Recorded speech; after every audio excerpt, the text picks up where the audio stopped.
speak about horseshoes with a large stable set. So thank you. It's always a huge pleasure to be here. There is a semester about dynamics beyond uniform hyperbolicity. So I would like to talk about a result in the non-uniform hyperbolic region. But what I would like to talk, in fact, it's an alibi to talk about uniform hyperbolic sets, so about horseshoes. So like we have already saw today with Christian, so hyperbolicity is not dead. It's an important tool to go beyond. So I like to talk about conservative dynamics. So we are on a compact manifold with a volume that we fix and that we consider as a measure. And we are interested to describe the dynamics of volume-preserving diffeomorphism. In fact, we will also consider diffeomorphism which satisfy some partial hyperbolicity. So just to precise that this means that the tangent bundle splits into three parts. Those two ones being non-trivial, three invariant bundles, this one uniformly contracted, this one uniformly contracted in the past, and we have some dominations, so what we see in the middle is less contracted than here and less expanded than here. Okay. So since we have a volume, we wonder if this volume is ergodic with respect to a diffeomorphism we can consider. And even if, in case it's ergodic, does it remain ergodic after small perturbation? So there are many works about this subject. One of the first results was saying that under uniform hyperbolicity, yes, it is ergodic. So proved by Anosov. And so what happens beyond uniform hyperbolicity, and Pugh and Shub have conjectured that often when we are partially hyperbolic, we can get ergodicity in a stable way. So they propose it on a partially hyperbolic system. So their conjecture is quite precise. Huh? They consider the C2 diffeomorphism because even for Anosov diffeomorphism, the ergodicity is only known for C2 diffeomorphism. So among C2 diffeomorphisms, they wonder if ergodicity holds on a dense open subset. So dense for the C2 topology, at least, or CR. So the result I will talk about, okay, with Arthur Avila and Amy Wilkinson is similar to this conjecture, but we only get the C1 density of the ergodicity. But we get stable ergodicity, so among CR diffeomorphism for R at least 2. So as I said, there are, I won't talk about the whole story. There are so many works, so many people in this topic. So I just mentioned works that were exactly like us in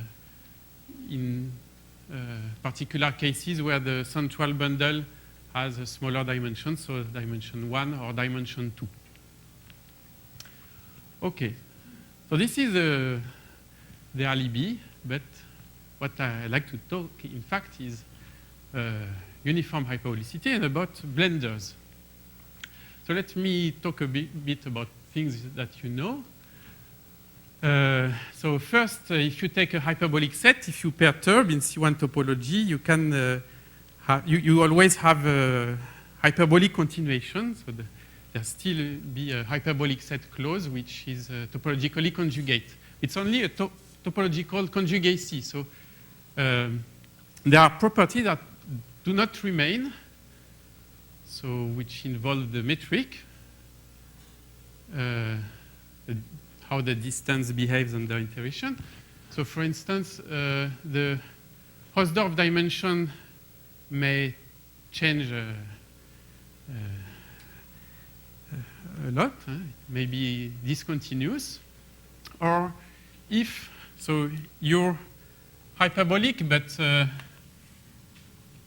you can split the stable bundle into two sub-bundle invariant in a dominated way, then there is a strong stable foliation, and the behavior of this strong foliation may change.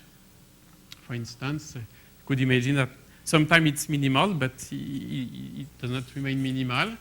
Or here with Enrique Pujals, we studied the strong connection. So if you have 2 points in your hyperbolic set, after perturbation, the continuation of those 2 points may or may not remain in the same strong stable leaf. Okay. So there are some examples. So the way I will use hyperbolic set today with Blender is to consider the stable set, not stable leaves, but stable set. So if you consider hyperbolic set if you look to the linear algebra, you have a stable bundle, and so a dimension of those spaces, which we call sometimes usually the stable dimension, but here I will say the stable index because it will be confusing otherwise. So this is a stable index, the dimension of those spaces. But if you look to the points which accumulate, whose omega limit is contained in the hyperbolic set, so the basin of this hyperbolic set may be larger, behaves like a larger set. So to be more precise, we can use a definition, a notion introduced by Christian Bonatti and Lorenzo Diaz, the notion of blenders. So blenders is a hyperbolic set whose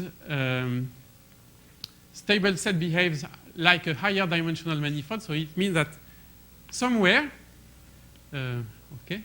somewhere you put a disk whose dimension is will be the dimension of this stable set. And each time you take a disk C1 close, it has to intersect the stable set of the hyperbolic set, so some stable leaf. And even it's true for diffeomorphism C1 close. So there are, of course, there are examples, well-known example of that. So if you take a hyperbolic attractor different from a thing, for instance, even an Anosov map on T2, the dimension here is 1, but the whole manifold, which is 2-dimensional, is in the basin of the hyperbolic set. But you can build also a totally disconnected hyperbolic set with a large stable dimension. So like in the blenders built by Christian and Lorenzo. So in dimension 3, imagine the stable are one-dimensional, but you have many ones. So even if transversally it's totally disconnected, it's a contour set, you have so many ones that if you look to a curve in a well-chosen direction, it will always cross one of those stable leaves. And so this object behaves like a surface. So the question is, when does those blender appear, and how large can this dimension ds be? Yes, so one of the first things, one of the first application was to build non-hyperbolic dynamics, because it allows to link such dynamics. And if you have two hyperbolic sets, this one with unstable dimension 1, and this one with stable dimension 1. So here the dimensions are 2, so you can go from this piece to this piece because you have a transversal intersection somewhere. But here you can go also because you are a blender and you have many leaves here and here. And so they always intersect in a robust way. So you have two hyperbolic pieces that you link, whereas they don't have same stable dimension, stable index. Okay. So how large can be this dimension ds in comparison to the index? What can you expect? So you see on the picture the difference between ds and the dimension of those leaves is what happens when you cut transversally and look in an unstable leaf. So you have, when you cut in the intersection, you have some set, and you can try to measure its dimension in some sense. And you may hope that this dimension gives you the difference between ds and the stable index of k. Another way to say that is, well, in dynamics, the dimension is related to some other dynamical invariants, in particular with Lyapunov exponents. So if you have, consider any invariant probability measure, ergodic, let's say on the hyperbolic set. So you write all its Lyapunov exponent. And since you want to understand what happens in the unstable leaves, you look only to the positive exponents, and then you compare with the entropy. In general, the entropy is less than the sum of those exponents, but it could happen that the entropy is larger than some partial sum of those positive exponents. In fact, you can hope that even only the smallest one, you take the smallest one and stop at some moment. If the entropy is larger, then this difference here, you can hope that it corresponds to the number of exponents here you have taken. I count the exponent with multiplicity. Why so? That's because you should compare with Piecine formula or Le Drapier-Yung formula. In Piecine formula, you have that you consider the volume, so it has maximal dimension, and the entropy is equal to the sum of all these exponents. So K here is the unstable dimension. In Le Drapier-Yung formula, it's what Ali was saying. You have to the measure are associated some dimensions occurring in a different direction associated to those exponents, so you may hope that those dimensions, the sum of those dimensions, is related to the dimension you're looking here. I'll tell more later. Okay. So this is just some expectations, so some questions. We don't have such result now. But this one, which was, I think, the first in this direction by Moreira and Silva, so they prove that for smooth diffeomorphism, you consider a hyperbolic set which has a sub-splitting, so a dominated splitting of its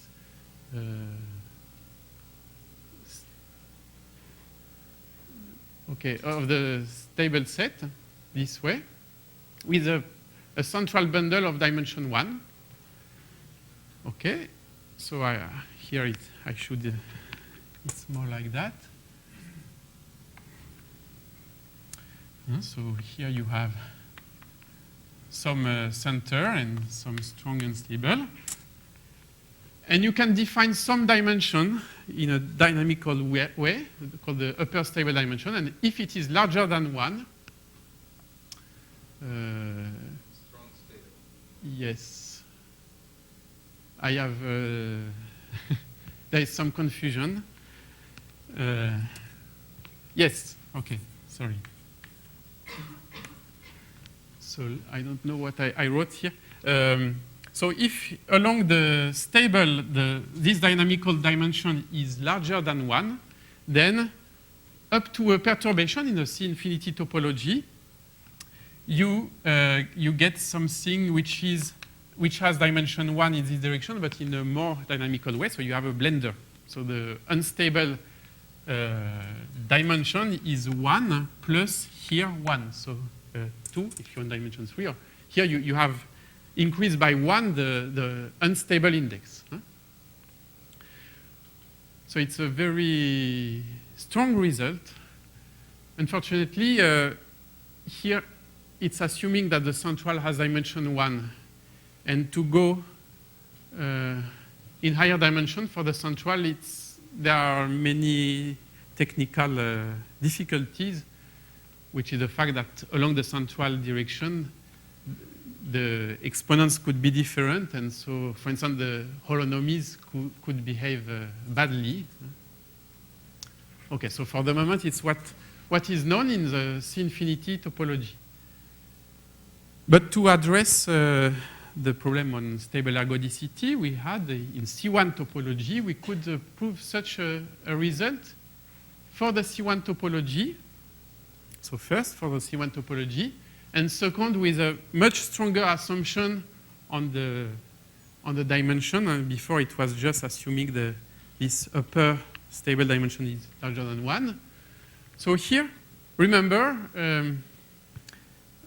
a set which, a hyperbolic set which is the largest possible would be an Anosov. So, or if you're conservative, you have this Piécine formula which tells you that the entropy is the sum of the positive exponent. So here we assume just a little bit less. They are very close. In this case, it's possible by a C1 perturbation to create a blender whose stable dimension is almost the largest possible one. So it's the dimension of the manifold minus 1. And here we don't assume anything on the dimension, on any central dimension, and even no dominated splitting. Okay, so in fact, sorry.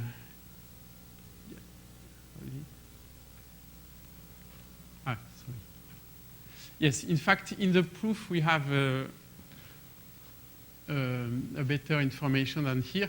What we get, so it is what we use is.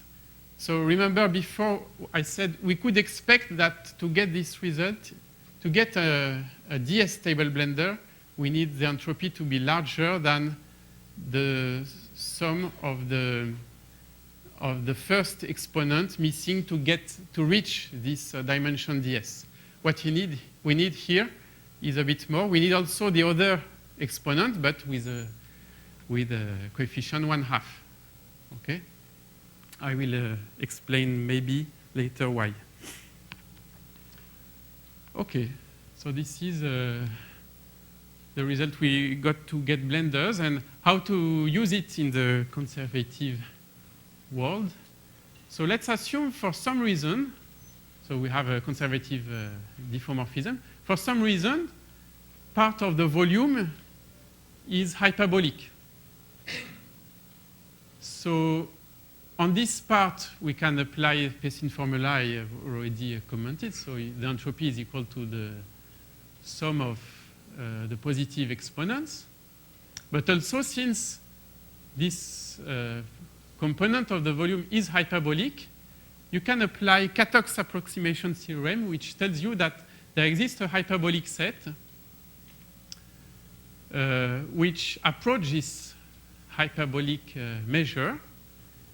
In which sense? So at least here we said that it tells that the entropy is closed, and its exponents, the exponents of any measure on this horseshoe, are close to the exponent of this measure, of the measure you started with. So if you had this equality because of Pearson formula, now after perturbation, you almost have this equality. If you take the, yes, for the measure of maximal entropy in particular, you have that its entropy is almost equal to the sum of the positive exponent. So then you can apply the result I mentioned before about blender, and you get blenders, both stable and unstable blender, starting with the same horseshoe by C1 perturbation. So this is what we will use. Okay, so this is just to sum up. So how to get stable ergodicity now? So let me remember some facts about Pearson theory. So we first decompose the bundle by applying Osseledad theorem. So we collect together all the spaces with the negative exponent, those with positive exponent, and we have the zero exponent. So we have three bundles among almost every point. And we have stable manifold and unstable manifold tangent to the extremal ones. Okay, now if we are partially hyperbolic, the strong stable bundle will be in this stable bundle, measurable stable bundle. In principle, the inclusion could be strict or not. It depends on the orbit, maybe. Okay, so to prove ergodicity, there is an old technology, the Hopf argument, which has been revisited several times. And I use so this version of recent version by Hertz, Tazibi, Ures, which tells, so here again, the C2 smoothness is needed. Assume that somewhere there is a hyperbolic periodic point. Okay, it's a fixed point. And that, so you consider for almost every point, you can say that either, so this is unstable, this is stable. You can say that either the stable of this point, the stable manifold, exists and is cut transversally the unstable manifold of O, or its unstable manifold intersect transversally the stable manifold of O. In this case, it's concluded that the volume is ergodic. So with this tool, to get the ergodicity, stable ergodicity, there are three ingredients. The first one is to get transitivity in a stronger sense. So among partial hyperbolic diffeomorphism, it has been proved that C1 densely and in an open way, it is transitive, and more than that, almost every point has a dense orbit, so this was used with this notion of accessibility. So we know that almost up to a C1 perturbation, we know that robustly almost every point has a dense orbit.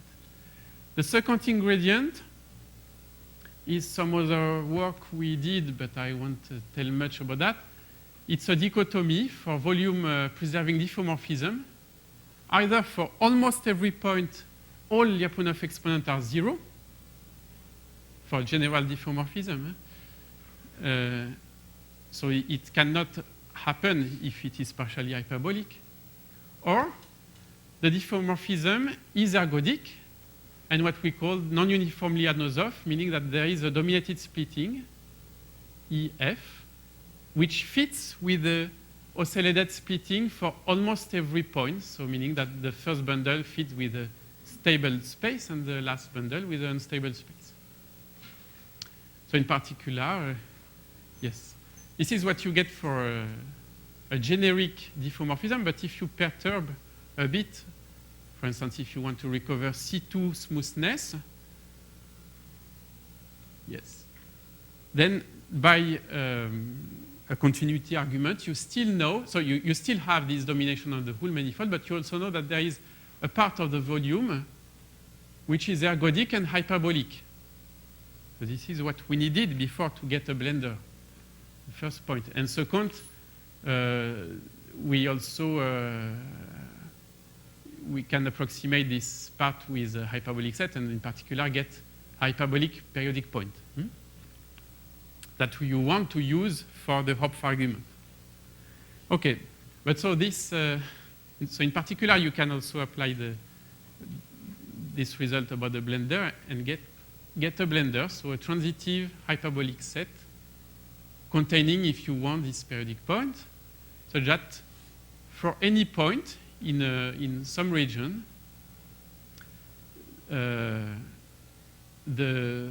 so yes, so you have a hyperbolic a blender, okay, and for almost every point which is in some region, so in principle close to K, what you have on an arbitrary point is that you have a strong stable and a strong unstable.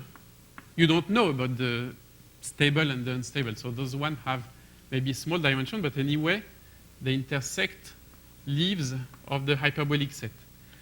To get the Hopf argument, it's not enough. You need transversality here and here. So for instance, here, just the strong unstable does not intersect transversally the stable. You need to enlarge a little bit. Just knowing that the true unstable has dimension larger, you would get the transversality here.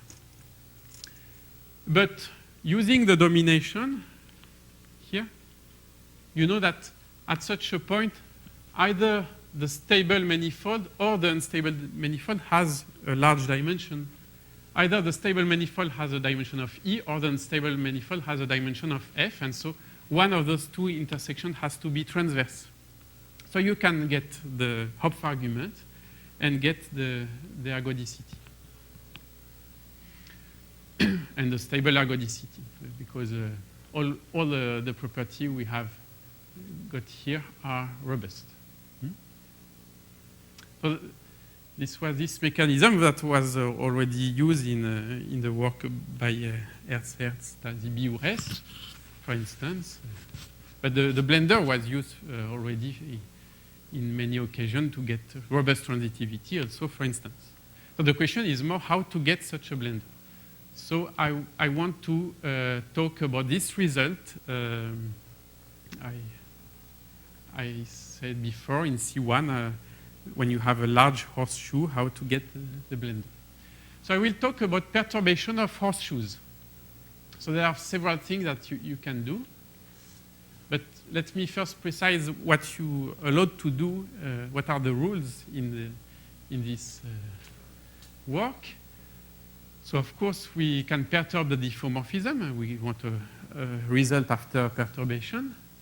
But we can also consider a sub-horseshoe, a smaller horseshoe, provided we still satisfy this relation between entropy and exponents. So we can extract sub-horseshoe provided they are large enough. And what are the properties we can get? So we want blenders. But during that, we will require several other properties. One is to get finer dominated splitting. We want also to linearize horseshoes. And we will get some properties about how the horseshoe, or the metric geometry of the horseshoe, I will tell later. I won't explain this generality. I will take some particular case to explain some arguments. So the first thing you can do is first, to simplify, consider already affine horseshoes and try to get blenders. This is what I will do now. Another thing is you can consider also the non-invertible case. So for instance, you quotient by the unstable direction, and what you get is something contracting. So an IFS, an iterated function system. And so it helps to explain. So it's what I will assume now. So let us assume we have a contracting affine IFS. So we have a rectangle, like in a horseshoe here, but we forget about this direction. So the image of this rectangle, we see the intersection, and this is given by some return map, F1, Fs. So here we see the returns. So the image of this rectangle are disjoint. It's important. That's because initially we had a diffeomorphism.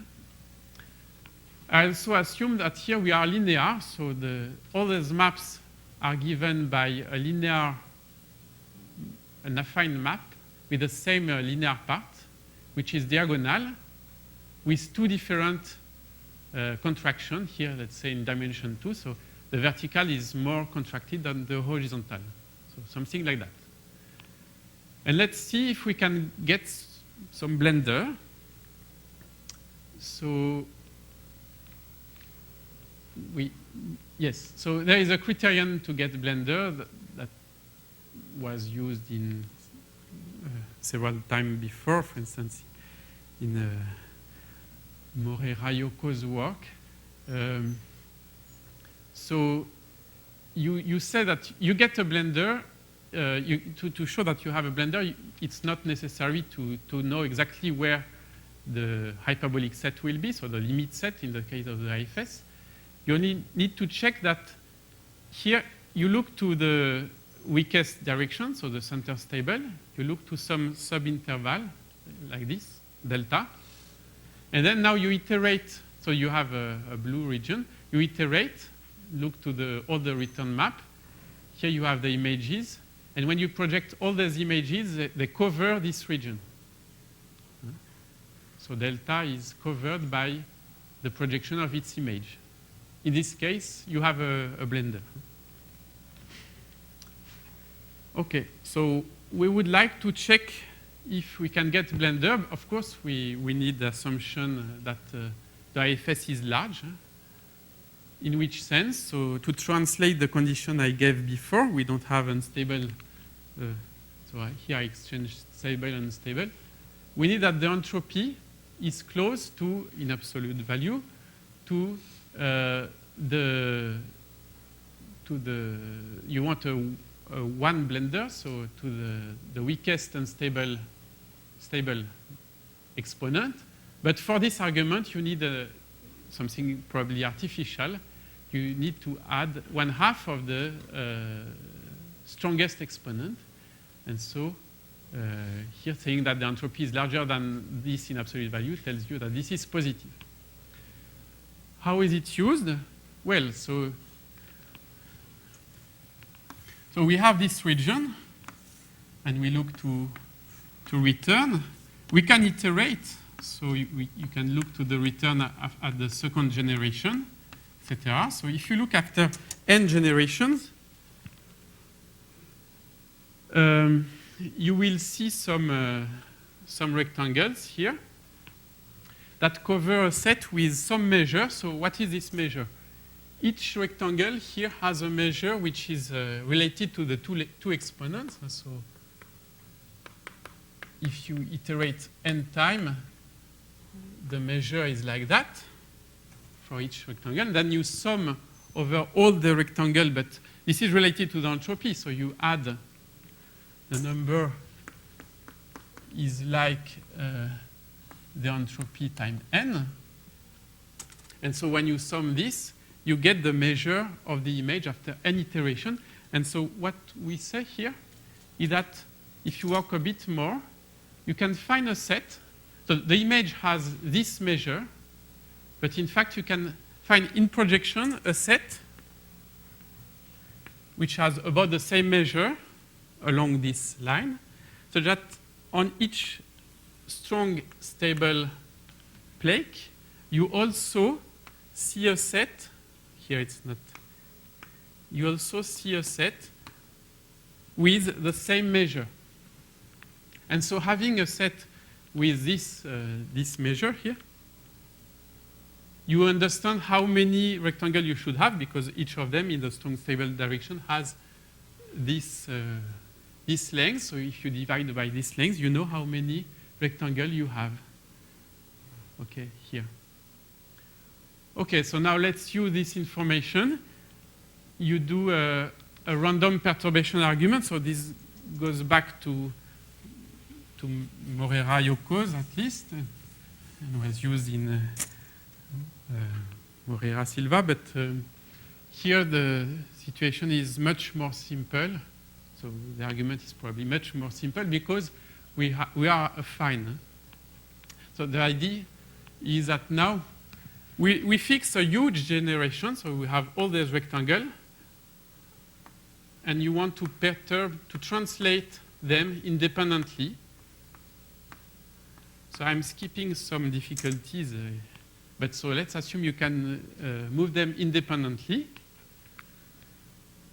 And what you want is to see if this set A can be...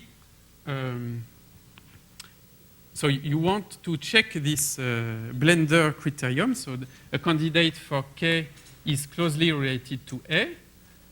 And so instead to really check this criterion, I just check, let's look to one fiber, and let's see among those, all those possible translation, independent translation, how often you can cover this line.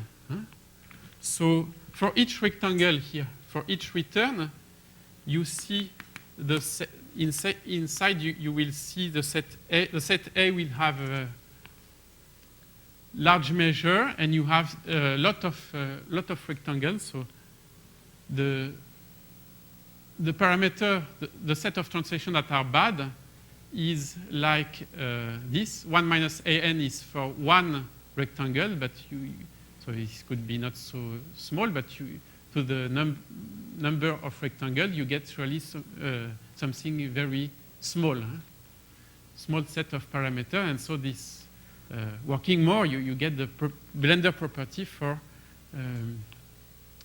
a positive measure set of parameters, so at least one parameter, and so you get the Blender. So this is just a rough idea about the argument. But here we use strongly the fact that we were affine. So initially, our horseshoe is not linear. So the question now was how to, by perturbation, C1 perturbation, to get a linear horseshoe. So a first step toward that was to get a horseshoe with a finer dominated splitting, so such that the tangent bundle split into one-dimensional subbundles. So we said it's always possible, starting with a diffeomorphism, by even a smooth perturbation, to get that using the rules I told you. So maybe you need to extract a sub-horseshoe, but without losing too much on the entropy. Well, in fact, this is just a corollary from existing result. So first, to control the entropy, you will look to the measure of maximal entropy, which is a nice measure. And with this measure, you can apply argument by Bonatti, Gomez-Mond, Viana, which tells you that generically, even CR generically, the Lyapunov spectrum of this measure is simple. And so all Lyapunov exponents are distinct. And then,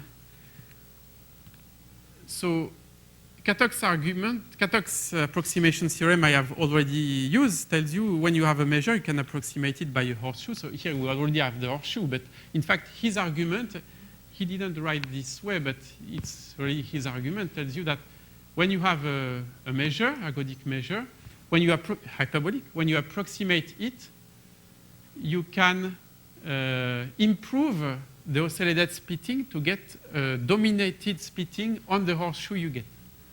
So Katoch's argument will tell you that you have a horseshoe with a dominated splitting corresponding to the oscillated splitting, but the oscillated splitting has one-dimensional bundle, so you get such a splitting of the horseshoe, sub-horseshoe, which in fact, is included in the initial one. So, yeah, just combining those two results. So now we have this dominated splitting into one-dimensional bundles, and we want to perturb again, but here we need C1 topology to get a linear horseshoe. Or I will explain for IFS again. Let me first state for horseshoe. So what is an affine horseshoe? So a horseshoe is totally disconnected, so you can always find a chart on the neighborhood of the horseshoe which brings you in Rn. And to be affine means that in the chart, the diffeomorphism is given by a constant, is linear with a constant linear part, as before, in fact. And so here is the result. By C1 perturbation, you can get such a linearization up to extract maybe a horseshoe. Okay? And even since we could get domination with one-dimensional bundles, the linear part is diagonal. So I will finish explaining this, but in the case of IFS, So the only place where the C1 topology enters is on the to get horseshoes, yes. But for the mechanism for stable ergodicity, no, there were three parts. All the three use C1. But to get a horseshoe, once you have linearization, then a C infinity perturbation is enough. Maybe you have, but in this case, you probably have, just with this argument we have, you have to require a stronger assumption between entropy and the sum of the exponents. You maybe need to be closer to the conservative case. But in the conservative world, it's perfect. Yeah. Okay, so how to linearize an IFS, contracting IFS? So remember, in our case, you have so a rectangle, the image of those rectangles that are disjoint. Well, the idea is simple. You look to all these maps and you want to replace them by a linear map which is close. So if you take, instead to look to the first iterate, you take a large iterate, and maybe you're close to something linear and you can just replace the map by something linear. Maybe it works. The problem is that you want the IFS to have disjoint images, to mimic the fact that you consider a diffeomorphism. And so to glue a linear map, you will need some spaces maybe. And so here, those parts, those pieces, are too close. And if you replace by rectangles, maybe you will see some intersection, so it's not fine. So what you have to do is to extract and to remove some returns. Here we have removed one. Now this is fine. The other returns have enough space. But we need to do that without removing too much entropy. And once we have that, now, yes, there are two rectangles, and now we are fine. So that's the idea. So the important part is to be able, yes, to know which rectangle have to be removed to have enough spaces in the IFS without destroying too much entropy. Well, for that, what we got is, so even for horseshoe, is a geometrical property on the horseshoe. So it said that, let me say it for the horseshoe, but if you look to a stable leaf, so, and then along the leaf you have the disintegration of the measure of maximal entropy.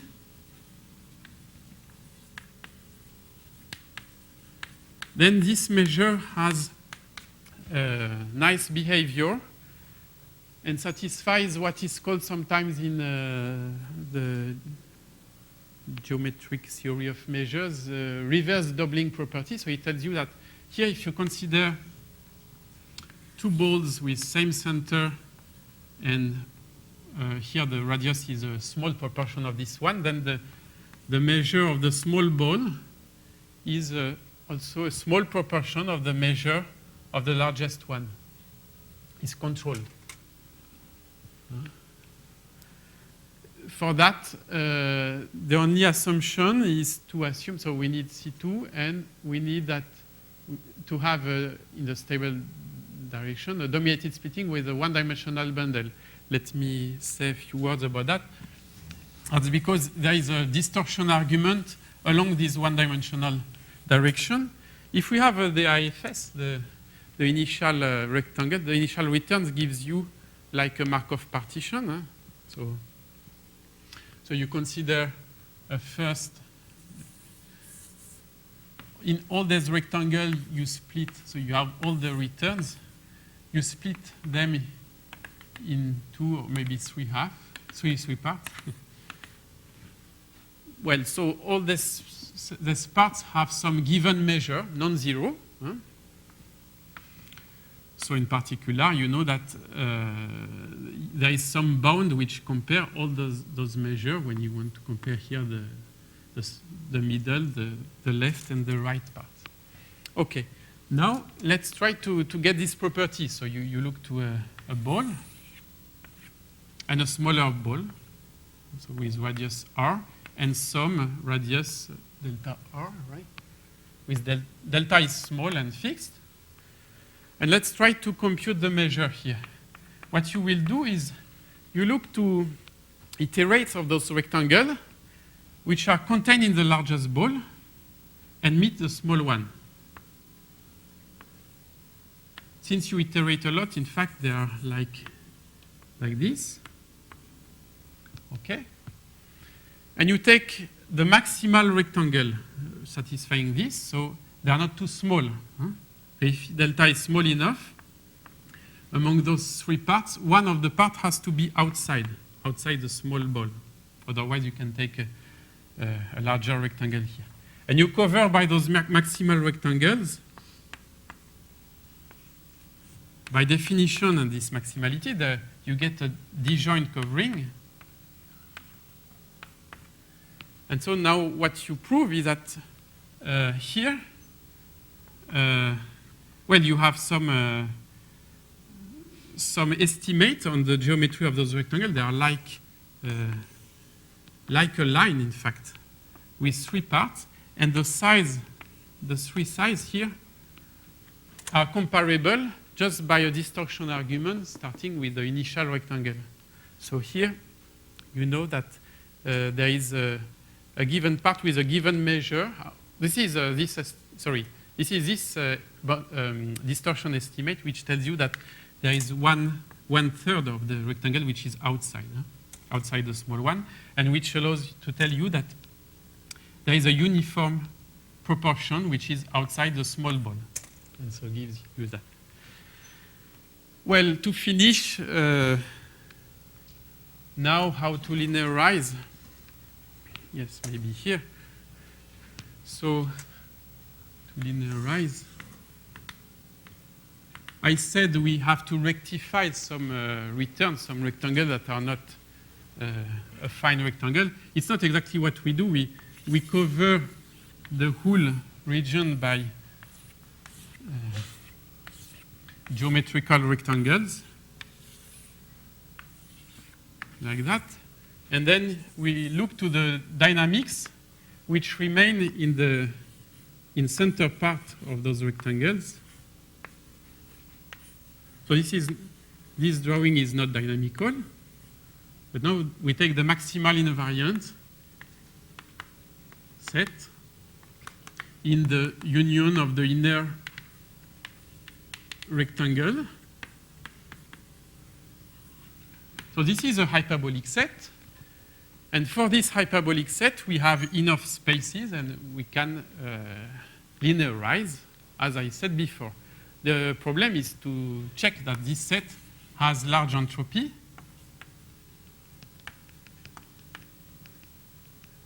And to check that, what we do is start with a rectangle, you iterate backward, and you count how many different itinerary you have, seeing all the other rectangle. So to count that, we use the measure of maximal entropy, and we have to estimate the bad iterates, so this region. So for that, we don't exactly use this property, but a very similar argument that allows you to bound this region and guarantee that you have enough itinerary that remain in the inner part and gives you large entropy. So you get a large entropy, horseshoe with large entropy, like you can linearize. That's what you wanted. So I will stop here. Thank you.